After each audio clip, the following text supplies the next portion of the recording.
She had almost stopped looking. She had already learned how to live with the hollow that used to echo his name. She had folded his pictures away in a box that smelled of dust and forgotten sunlight. She told herself that time would make the ache smaller, but time only taught her how to hide it better. She laughed at work. She smiled at neighbors. She even posted bright pieces of her life online like everyone else. But inside, she carried the stillness of unanswered questions her brother had been missing for 3 years. 3 long winters without his voice. 3 summers without his jokes. The police had closed the file. The world had moved on. But she never really did, and yet she had grown tired of hope, because hope was heavy to carry. Every morning she scrolled through her phone to quiet her thoughts, meaningless videos, strangers dancing, cooking, pranking each other. She liked the ones that made her forget. And then one random night it happened. The glow of the screen washed over her face while the room stayed dark. The next video started without warning, just another clip on a feed. She barely controlled. A boy was walking down a small street somewhere, the camera shaking slightly like it had been recorded in a hurry, and behind him in the blur of passing lights, she saw him, her brother. She froze, her heartbeat stuttering like the sound had cracked inside her chest. She thought she was imagining it, but she knew that face. She knew the way he tilted his head, the small scar near his eyebrow, the way he moved, as if he was thinking about something far away. She replayed it again and again, each time convincing herself that it was real. She whispered his name as if saying it would make the video stop spinning.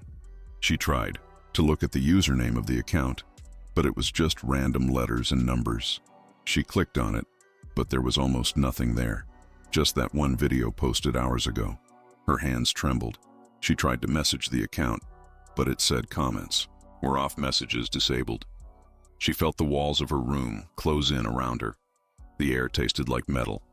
She wanted to scream, but her voice was gone. She opened the drawer, pulled out the old files she had kept from the investigation, the photos, the missing posters, the number of the detective, long retired now maybe. But she dialed anyway. The line rang and rang until a machine picked up. She left a message that made no sense, her words tumbling out in broken breaths.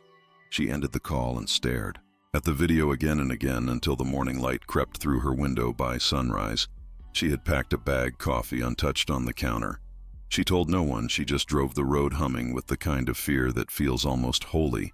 Her phone sat on the seat beside her, screen, cracked light blinking. She kept checking the location tag from the post. It showed a town she had never heard of. 2 states away, population small enough to hide a ghost. She drove until her eyes blurred, until the signs began to show the name of that town. It looked ordinary from the outside, neat houses, white fences, children playing. But there was something about the quiet, something too controlled, too clean. She parked near a diner, walked in, ordered coffee, just to have something to do with her hands. The waitress smiled, polite but distant, the kind of smile that hides curiosity. She asked if there had been a festival recently, maybe a street fair somewhere near the square, because she had seen a video. From around here, the waitress tilted her head, said there was no festival. Not for months. She showed the video, but the waitress only shrugged, said that could be anywhere. Lots of streets look like that. But when she walked out, she noticed 2 men sitting in a truck near the gas station. One of them looked at her phone screen and quickly turned away. She felt it immediately, that electric tingle of being watched.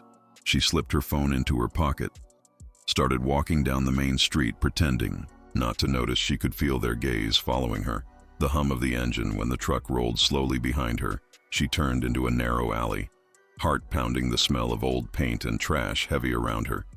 She waited, breath held. Then the truck passed. She stepped out again, breathing hard.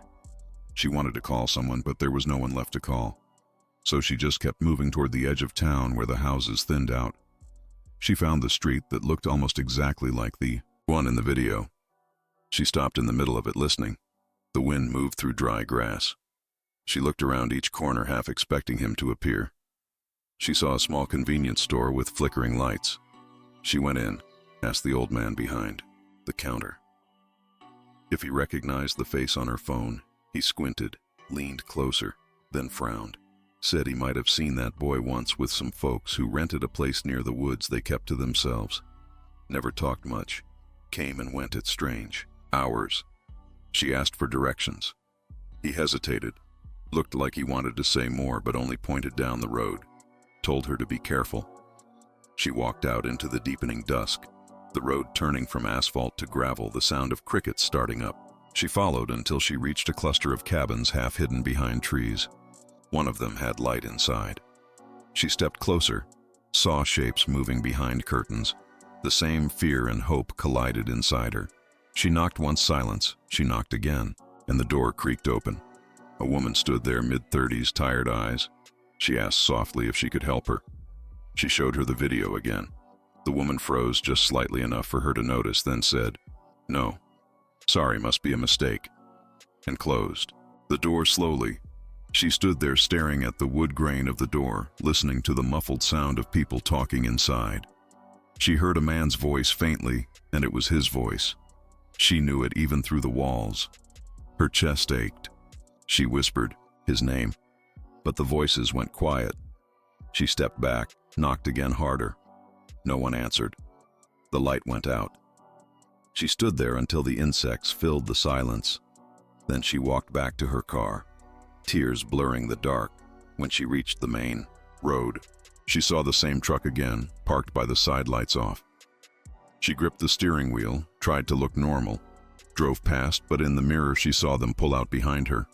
She turned right, then left, then again until the streets became unfamiliar, the truck still behind. She turned into an old service road, trees thick on both sides. Stopped the car, killed the engine, waited listening. Her breath shallow. The sound of tires on gravel stopped somewhere behind her. She stayed completely still, the night pressing close around her. She could hear her heartbeat louder than the wind, and then footsteps slow measured. She slid down in her seat, clutching the phone, whispering a prayer that felt too small for the darkness outside. And then the screen lit up, another video notification, same account, same random letters and numbers. She opened it against all reason. And there it was, a new clip just uploaded. The frame showed a forest road exactly like the one she was on. And at the end of it, her own car headlights off, faintly visible in the distance. She stared at the screen, the glow painting her face in cold light. The video kept looping her own car in the distance, the shadows of the trees whispering around it. She felt her heart squeeze tight, like the air had been pulled out of the night. She tried to tell herself it was a coincidence, someone playing a trick maybe. But deep down she knew this was not random. Her hands shook as she tried to lock the phone, the battery icon blinking red. She dropped it for a moment onto the seat, the silence outside too heavy too. Still a single light flickered deeper down the road, pale and unsteady like someone holding a lantern. It swayed side to side, moving closer. She wanted to start the car, but fear pinned her. Still, she could only watch the light growing larger until she could see a figure holding it. The shape was blurred by distance, but familiar in a way that made her throat ache. She whispered his name again, the word barely reaching her own ears. The figure stopped. Then the light went out. Total darkness swallowed everything. She fumbled for the ignition. The key slipped from her fingers and fell somewhere near the pedals. She leaned down, searching hands. Trembling, she heard a knock on the window. Soft, slow, deliberate. She froze the glass, cold against her skin. She lifted her eyes and saw nothing, only her own reflection, ghost-like in the faint moonlight. She waited, holding her breath, until the sound came again, this time from the other side of the car. She turned slowly, the darkness outside thick and endless. She whispered, "Please, not like this. Not now," and finally forced herself to move, found the key. Started the engine. The noise shattered the silence. The headlights came on, cutting through the dark, but there was no one there. The road empty, the trees still. She pressed the gas and the car lurched forward, gravel spitting behind her. She drove until the road opened back into the main street of the small town, lights flickering weakly in old lampposts. She pulled into a motel parking lot, engine still running. She sat there shaking until she could breathe again, then checked her phone. The video was gone, account deleted, no trace of it in her history. She Tried to reload it. Nothing. The emptiness of the feed stared back at her. She felt the same emptiness inside, a question with no place to land. She booked a room using cash, the clerk barely looking up from his screen. She climbed the narrow stairs. The hallway smelled of dust and damp carpets. In the room, she sat on the bed, listening to the hum of the old heater outside. A dog barked once, then stopped. She replayed every sound, every shadow from the forest road over and over until exhaustion pulled her under. She dreamed of him calling her name. But every time she turned, he was farther away, the trees closing between them. Morning came too bright, too ordinary, the town alive again, as if nothing strange had ever touched it. She walked to the diner. The same waitress looked surprised to see her back. She ordered coffee black and asked about the cabins again. Said she thought she saw her brother there. The waitress frowned. Said maybe you should talk to the sheriff. She nodded, pretending calm, though her stomach twisted. She drove to the small brick building near the edge of town, where a faded sign said County Office. She stepped inside. The man behind the desk looked up, his badge dull from years of use. She told him everything: the missing brother, the TikTok, the video on the forest road. He listened silently, eyes unreadable, then leaned back. Said, people play cruel jokes online these days, and maybe she should go home. She insisted, showed him the screenshots. The timestamps. He sighed, said he'd send someone to check the area, but she could tell from his tone he wouldn't. She thanked him anyway. Stepped outside into the sharp sunlight, her mind spinning with the weight of disbelief. She walked back toward her car, but stopped halfway when she noticed a flyer taped to a post. It was faded, but she recognized the face immediately. Her brother. His missing poster. Someone had put it here recently. She pulled it down the edges. Crisp, not weathered. She turned it over and saw fresh ink written in shaky letters, "Stop looking." She felt the world tilt slightly around her. She ran to her car, heart hammering. Looked around, but the street was empty again. She drove to the gas station, saw the truck parked there. Again, same two men now watching her openly. One of them smiled, a slow, knowing smile. She turned the wheel hard and sped away, the engine whining. She didn't stop until she reached the bridge on the outskirts of town, the river below, slow and brown. She pulled over, stepped out, leaned against the rail, trying to think, trying to breathe. Her phone buzzed, a new notification. Same account name reappeared like it had never been deleted. Her chest went tight. She tapped the link. Another video started. Playing, it was the same cabin from last night. Door slightly open, camera moving closer, then pausing on something on the floor. A bracelet. Her bracelet, the one she had lost years ago, the one he had given her. Her knees went weak. She gripped the rail to stay upright. The sound of her own breathing loud in her ears. She wanted to scream, but the fear was too deep. It turned into silence. She replayed the clip again, the frame steady, the bracelet glinting faintly in the dim light. Then the camera turned slowly toward a mirror on the wall, and for a split second she saw herself standing in the doorway, even though she wasn't there. The video ended. She dropped the phone into the dust of the bridge floor, stared at it as if it could explain itself, but there were no answers. Only the slow rush of the river and the whisper of wind that sounded almost like a voice calling her name. The river kept whispering below her, the current carrying away pieces of the morning light she stayed on the bridge until the sun had climbed high enough to burn through the mist. Her hands were cold, her mind blank. She wanted to throw the phone into the water, but something in her said not yet. So she picked it up, wiped the dust from the screen, and slid it back into her pocket. She turned toward the town again. The same road stretching ahead. Quiet. Too quiet. She walked instead of driving. Her footsteps slow, measured her thoughts, looping through every frame of the last video she had promised herself once that if she ever saw him again, she would not run. But promises made in peace are hard to keep in fear. And still she kept walking because there was nothing else left to do. Each house she passed looked asleep, even in daylight, curtains, drawn doors locked. She felt the weight of invisible eyes following her from behind those windows. She reached the diner again, found the door locked, a handwritten sign closed for maintenance, though the smell of coffee drifted faintly from inside. She knocked once, twice. No answers. He crossed to the sheriff's office, but it too was closed, blinds down, lights off. She stood in the middle of the street, the whole town holding its breath. She whispered his name once softly, as if the sound might wake whatever truth was hiding here. Then the church bell rang, once echoing through the empty air. She followed the sound to the small chapel on the hill. The doors opened slightly. She stepped inside, the cool dimness wrapping around her. The air smelled of candle wax and old wood rows of benches, empty, a single candle burning near the altar. She walked closer and saw something placed beside it, a small silver pendant. She knew immediately it belonged to him. The initials scratched on the back proof of it. Her chest tightened.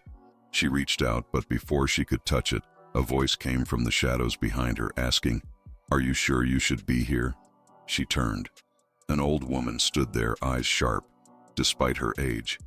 The woman said quietly, "They never like outsiders asking questions." She asked who they were, but the woman only shook her head and said, "You need to leave before night comes." She tried to press for more, but the woman turned away, disappearing into the side door, leaving the faint scent of smoke behind. She picked up the pendant, held it tight, then left the church, the sun already slipping lower than it should be. She hurried back to her car, started the engine, and drove toward the woods again, the same road that had haunted her screen. She told herself this time she would not stop until she found the truth. The trees closed around her, tall and silent, shadows growing long. She followed the curve until the cabins came into view, the same one from the video, door half open.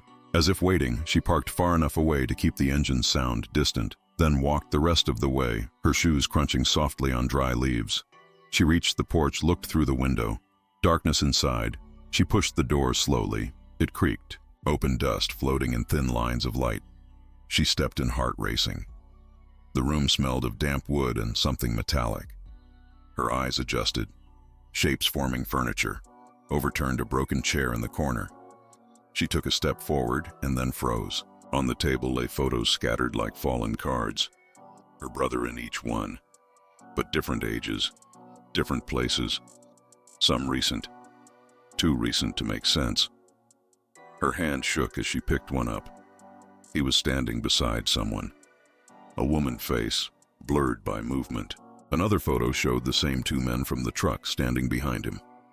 A floorboard creaked. She turned fast, saw movement at the doorway, a shadow slipping away. She ran outside, calling, "Wait, stop." The woods answered with silence. She followed the trail of footsteps until they vanished into thicker brush. She stood there listening, the sound of her own breathing, loud, the sky above turning to copper as the sun bled out. Their phone buzzed again. Same account, new video. She opened it, and the first frame showed her from behind, walking through these very woods. A chill raced down her spine. The video continued, her voice calling his name echoing through the trees, filmed from somewhere close. She spun around, searching, nothing but darkness gathering. Between the trunks, the video ended with a single line of text written across the last frame: "Stop, or he disappears again." She lowered the phone, the words burning into her mind. She whispered, "Please just tell me where he is." The forest gave no answer, only the whisper of leaves like distant laughter. She turned back toward the cabin, but when she reached it, the door was closed again, the photos gone. The night pressed against her skin, the forest breathing slowly around her. She stepped closer to the cabin again, fingers tracing the edge of the door as if touching it could explain how the world had changed inside. She heard nothing, only the hum of her own heartbeat. She whispered his name once more, and the echo came back softer than before, like the trees were learning his sound. She pushed the door open. It swung wide without resistance, the air inside colder than it should have been. She turned on her phone flashlight, the beam cutting through dust and emptiness. The table bare, the photos gone, but faint marks remained on the surface, thin rectangles of cleaner wood showing where they had rested. She moved deeper, each corner familiar from the video, yet everything felt displaced. She crouched near the wall, saw faint scratches like someone had dragged something heavy across the floor. She followed the line to a small rug half pulled aside beneath it, a trapdoor. She hesitated, listening, but the world had gone still, even the crickets silent. She lifted the hatch, and the smell of earth rose up heavy and damp. A narrow staircase led down into darkness. She wanted to run, but something stronger pulled her forward. She descended one step, then another, the light from her phone trembling in her hand. The walls close enough to brush her shoulders at the bottom. She found a small room, concrete floor, a single chair, a broken lamp, and on the far wall, a mirror. Her own reflection looked pale, ghost-like. She moved closer, the surface slightly fogged, and for a heartbeat, she thought. She saw another face behind hers. His face, eyes wide mouth, trying to form words. She reached out, the glass cold beneath her palm, and then a faint vibration buzzed in her pocket. Another video notification. She opened it, same account, the frame black. At first, then slowly clearing into this very room, filmed from just behind her, the camera moving closer until it stopped inches from the back of her head. She spun around, nothing. There, the air thick with the smell of dust. She whispered, "Stop, please, stop." The phone slipped from her fingers, hit the ground, the video still playing now, showing the staircase she had just come down and a shadow beginning to move along it toward the lens. She snatched up the phone, killed. The light stumbled to the stairs, climbed fast, each breath scraping her throat. She burst out into the cabin, slammed the trapdoor shut, backed away until her spine hit the wall. Outside, the forest rustled again, the normal sound of night returning, as if nothing had happened. She stayed there until her heartbeat slowed, then walked out to the porch, the moon breaking through clouds, silvering the trees. She looked up at the sky, whispered, "Please let me find you." She reached into her pocket for the pendant she had taken from the church. It felt warm against her palm, almost pulsing. She closed her hand around it, and for the first time, she felt not fear but direction. She followed the path downhill, guided by the faint light of the moon, the road widening until she reached a clearing. The remains of an old railway line, rusted tracks half buried in weeds. At the center stood a small shed leaning slightly. She approached, pushed the door open. Inside were piles of paper maps, photographs all showing parts of the town lines, drawn circles, marked names written. Then scratched out her brother's name, appearing over and over, linked to others she didn't recognize. She picked up one photo. It showed the town square years earlier, a group of people standing in front of the diner, the sheriff, the waitress, the two men from the truck, and behind them, half hidden, her brother younger, smiling, confused. She traced his outline. With her finger whispered, "Why? What did they do to you?" Her phone buzzed again. Low battery warning this time. Not a message, but another video loading automatically. The frame showing the same shed from outside. Then the words, "We are watching." She dropped. The papers grabbed her bag, ran toward the car, branches whipping at her arms. When she reached the road, the horizon was glowing, faint orange lights moving somewhere in the distance. Maybe cars, maybe something else. She didn't care. She drove toward it, every part of her body humming with fear and purpose. She crossed the bridge again, the river below catching the shimmer of her headlights as if trying to hold them. She passed the church, the doors now closed, the bell silent, the town empty. Stopped in front of the motel. The clerk gone, the lobby dark, but the front desk held a note folded once with her name on it, written in shaky letters. "Come to the square midnight." She looked at the clock, 11:45, 15 minutes. She sat in the car staring at the note until the seconds blurred into one long sound. When she stepped into the square, the wind carried faint music, an old song playing from somewhere unseen. Lights flickered along the storefronts, figures standing in the shadows unmoving, watching her. She called out, "Who are you? What do you want?" No one answered, and then one figure stepped forward. It was him, her brother. His face, pale eyes, distant. He stopped a few feet away, said nothing. She took a step closer, whispering, "It's me." But before she could reach him, the screen of her phone lit up once more. The video feed opening by itself, showing the same moment from above her and him in the square, and a voice unlike his whispering, "You should have stayed away." The lights in the square went out. The world disappeared in a breath of silence. No sound, no air, just weightless dark. She could not tell if her eyes were open or closed.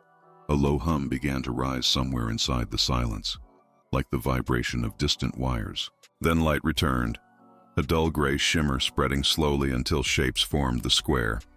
Empty. The lights dead. The wind gone. She was lying on the cold stone, her head aching, her mouth dry. She pushed herself up the buildings around her. stood hollow, windows reflecting nothing. The note she had carried was gone. Her phone on the ground screen cracked, still glowing faintly.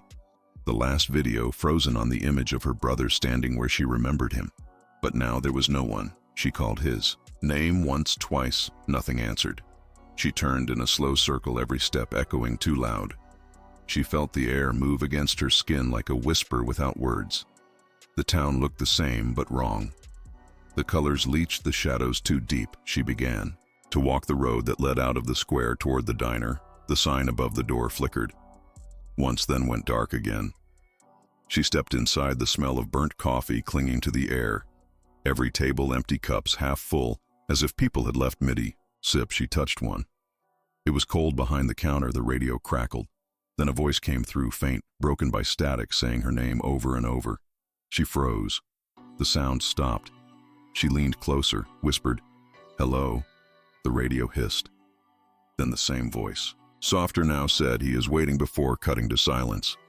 She wanted to throw it away, but instead she turned and ran outside. The wind picking up the sky, swirling between gray and gold. She followed the main street toward the edge of town where the old railway tracks began again, the same ones she had found before. As she walked, the fog thickened, wrapping the world in soft blur.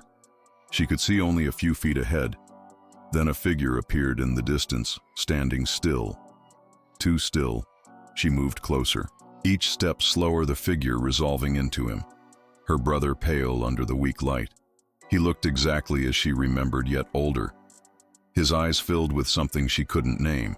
She stopped a few steps away, whispered his name. He smiled faintly, almost apology, then said, "You should have stayed away." She shook her head, tears stinging her eyes. "I came to find you," she said. "Please tell me what happened." He looked toward the trees, and for a moment she thought he would vanish into them instead. "He said they wanted me to disappear, but I couldn't leave without saying goodbye." She asked who he meant, but he only said, "They see everything, they record everything." Then his voice cracked, "Run before they make you stay too." He reached out a hand, but before she could take it, the sound of engines echoed behind her, headlights cutting through the fog. The same truck coming fast. She turned back to him, but he was gone. She ran into the tree's branches, tearing at her sleeves, the roar of the engine. Chasing her, the fog swallowing light until it was only noise. She stumbled, fell, knees hitting damp earth. The phone in her pocket vibrating again. She pulled it out, the screen flashing a new video. Same account, the frame showing her running from. Above, then cutting to black words appearing, this time, "There is no way out." She dropped it, the light from the phone throwing wild shadows across the ground. She crawled toward a fallen tree, hid beneath it, breath ragged, until the sound of the truck faded. The forest grew quiet again, too quiet. She stayed there until her heartbeat slowed, then crawled out, looked up through the canopy, faint stars bleeding through the mist. She whispered his name again, softer than a prayer. Somewhere in the distance, a single light blinked like an answer. She followed it, moving through the darkness until she reached a clearing. Small house, old, weathered, a window glowing weakly. She stepped closer, peered inside, and froze. Inside were screens, dozens of them stacked and humming, each showing videos, faces, people from the town. Every street, every room, every moment recorded, and on the largest screen, her brother sitting in a chair, eyes closed, breathing slow. Behind him, a shadow moved toward the camera. The image, cutting out the light from the screens, flickered against her face. Each frame whispering pieces of lives stolen from the town. Every secret, every cry trapped in an endless loop. She stepped closer, hands trembling, the hum of electricity filling her chest with a strange calm. Her brother's image returned, faint and broken. He looked straight at her now, as if he could see through the glass. His lips moved slow, the words silent, but she felt them inside her head. "Leave before they find you." She shook. Her head said no out loud, though no sound came out. The air itself seemed to fold the room, bending around her, the walls breathing. She reached toward the main console, wires snaking across the floor. A small red button pulsing beneath layers of dust. She pressed it, and the screens began to fade one by one until only his remained, the image clearer. now his eyes bright, almost peaceful.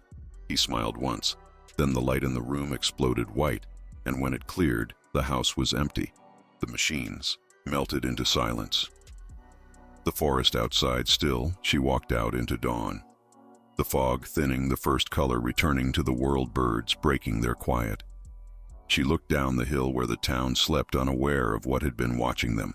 Her phone buzzed one last time, the screen showing a blank page.